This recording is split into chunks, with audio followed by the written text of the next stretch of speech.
You mentioned in the patient information leaflet on page 6 that I don't know if it's a caution or not, but I guess as you mentioned, it's a possibility if you access someone else's medical records, come out right away. Is it possible? Has it happened? Sorry, what's that? Sorry. Has anybody fallen across someone else's medical records? It's in the information leaflet. I'm Yes, presuming it it's is. a possibility. We've come across it as clinicians over the last. We've got better and better at it. And I've got to say, in our practice, nothing focuses the mind as knowing that patients can access the records. So we've not come across it recently. But originally, when we first started scanning letters, there were all sorts of mistakes going on, and letters getting scanned into the wrong notes.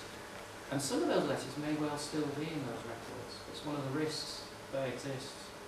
The way I've approached that is, one, warning patients that this may happen, and two, really saying that whilst that letter is in someone else's record, it's not helping the person whose record it should be in. So we really want to try and identify that letter and get it put into the right record. The downside, of course, is the patient who opens it and says, well, this should be mine. They come to me, and the process that we have is we then go to this patient and say, look, a mistake's taken place, your letter got put into someone else's record. We're now putting it back into your record and just making sure that whatever instructions were in there have been carried through. If the patient, where the letter went into, didn't realise it wasn't for him or her, that could cause it. It could, yeah. But again, that's the transparency that we've now got to do. There will be hundreds, if not thousands, of mistakes like that in all the computer systems that we have, because it's based on human interaction.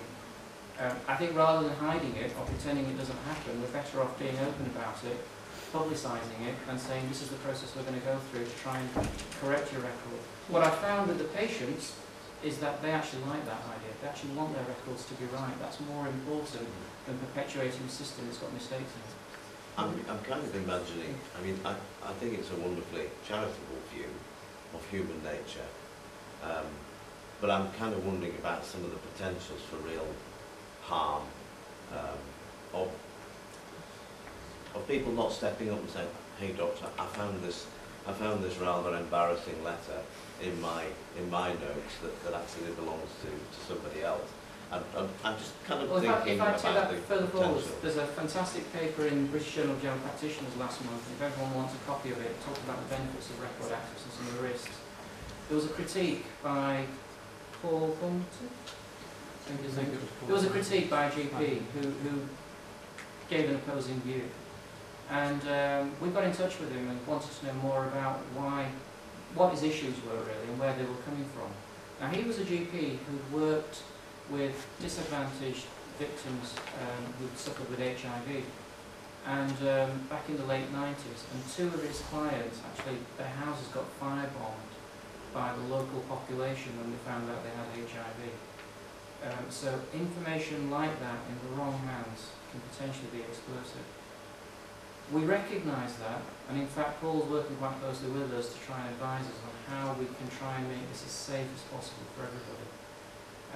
Again, we don't have the answers. Like Alan says, we're just at the beginning of a big process, and we're starting to get under the covers and we're starting to identify things like this.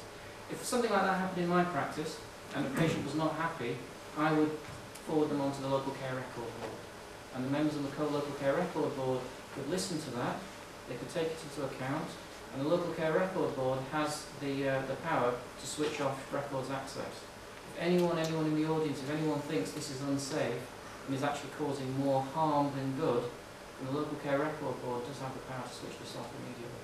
And that's important for me because it means I can operate safely, but I think more importantly it's important for my patients that they know that I'm not some kind of maverick. There's someone watching over me.